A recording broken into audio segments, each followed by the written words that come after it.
Waalaikumsalam. Alhamdulillahirabbil alamin wassalatu wassalamu ala sayyidina Muhammadin khatamin nabiyyin wa ala alihi wa sahbihi ajma'in amma ba'du. Qala subhanahu wa ta'ala innaka ma'al innaka antal alimul hakim wa la hawla wa la quwwata illa billahil aliyyil azim. Rabbi shrah li sadri wa yassir li amri wahlul 'uqdatam min lisani yafqahu qawli. Qala Allah ta'ala fi Qur'anil Karim a'udzu billahi minasy syaithanir rajim. Bismillahirrahmanirrahim. Alam nashrah laka sadrak wa wada'na 'anka wizrak alladzi anqadha dhahrak wa rafa'na laka dhikrak fa inna ma'al usri yusra inna ma'al usri yusra fa idza faragta fansab wa ila rabbika farghab. Alhamdulillah para jamaah sekalian Allah kita kepada Allah Subhanahu wa taala dengan nikmat Allah kita masih diberikan kesempatan oleh Allah untuk senantiasa memperbaiki diri kita dengan amal-amal soleh, dengan amal kebaikan. Dan bangun tidur dan sedikit ini mudah-mudahan seluruh amal kita diterima oleh Allah Subhanahu wa taala baik wajib maupun yang sunnah. Mudah-mudahan dapat menghapus dosa-dosa yang telah kita lakukan hingga Allah tinggikan derajat kita di mata Allah Subhanahu wa taala. Mudah-mudahan dengan ibadah dan doa yang kita panjatkan segala urusan kita dipermudah oleh Allah Subhanahu wa taala. Yang sedang sakit semoga disembuhkan, yang sulit semoga dimudahkan, yang sedang punya hutang semoga dilunaskan. Apapun ya yang sedang sulit Allah luaskan. Apapun mudah-mudahan yang kita diterima oleh Allah Subhanahu wa taala dan juga diwujudkan oleh Allah Subhanahu wa taala. Salam salam semoga diserahkan kepada Nabi kita Muhammad SAW. Mudah-mudahan selama kita panjatkan ini menjadi syafaat dari kiamat yang akan datang, karena nanti ya akan kelak ya hanya ada satu syafaat hikmah yang Allah berikan kepada manusia, yaitu syafaat Nabi Muhammad SAW. Saudara sekalian,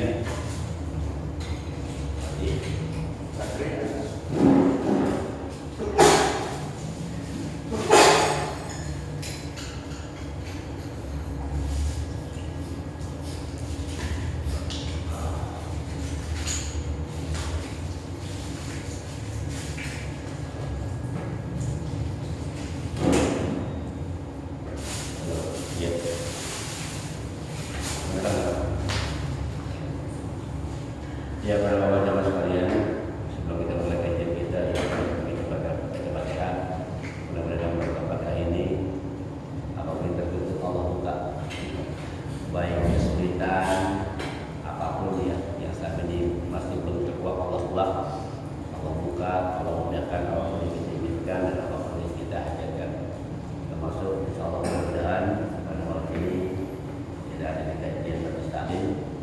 Karena ada salah satu orang yang senantiasa didoakan oleh malaikat. Pada nama orang yang didoakan oleh malaikat, salah satunya adalah orang yang berada di majlis umum, majlis kajian. Insyaallah mudah-mudahan selama kita ada di majlis ini sampai nanti juga malaikat senantiasa mendoakan kita Allahumma warhamhu Allahumma warhamhu. Ya Allah, ampuni dia, rahmati dia, kasih sayang dia. Insyaallah mudah-mudahan kita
Bismillahirrahmanirrahim.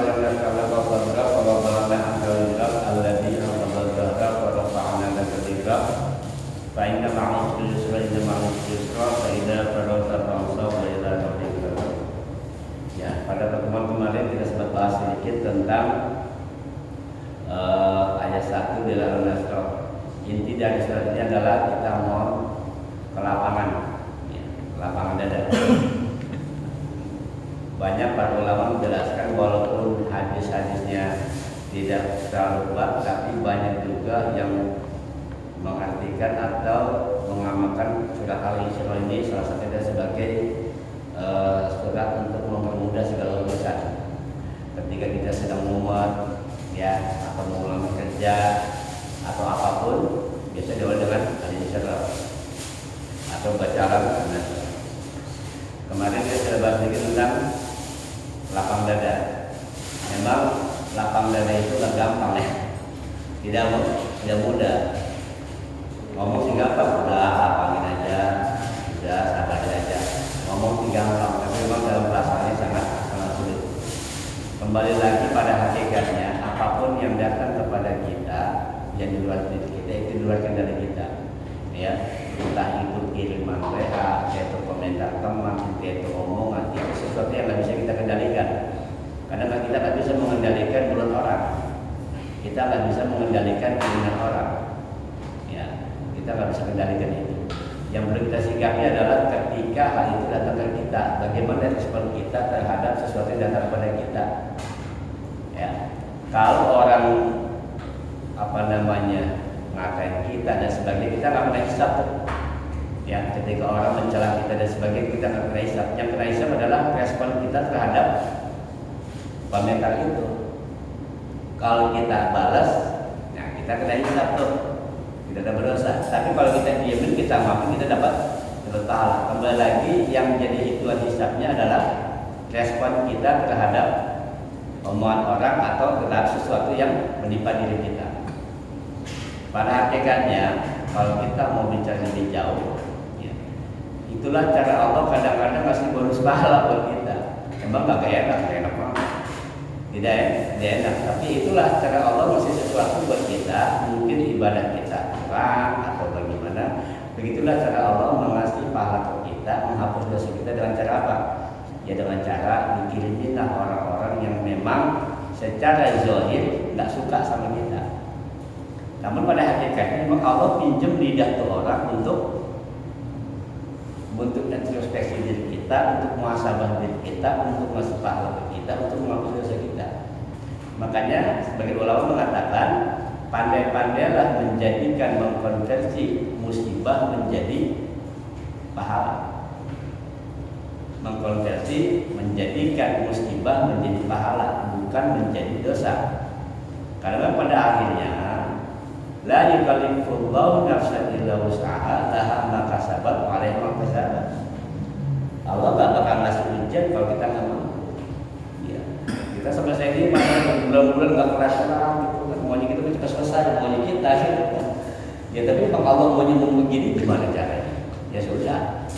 Emang Allah pengennya kita kayak gini, pengennya kan kita gitu Pak. Jujur aja kita bilang, ketika kita sedang jatuh, kita ingat ke Allah buru-buru dah. Karena ketika udah ke depan nggak bisa, samping kanan belakang nggak bisa, ya kita ngeliat ke atas. Karena kita terlalu membayangin yang di depan, akhirnya apa? Ditabrak sama Allah pada sebuah dinding juga. Akhirnya kita lihat ke atas. Maksudnya apa? Seringkali kadang-kadang kita terlalu asik dengan hidup kita, lupa teman di atas. Allah kangen dengan cerita kita, Allah kangen dengan tasbih kita, Allah kangen istighfar kita, Allah kangen dengan cerita hati kita. Allah sendiri itu supaya apa? Supaya Allah dengar lagi itu dengan suara-suara rintihan kita, apalagi rintihan tengah malam. Orang-orang yang Allah kasih kebaikan adalah ketika Allah kasih musibah, justru dia semakin kuat ibadahnya, semakin kuat, semakin meningkat. Yang namanya hijrah itu nggak gampang. Kata Allah kan, apakah kamu kira setelah kamu hijrah, setelah kamu beriman, kamu mau sesuatu,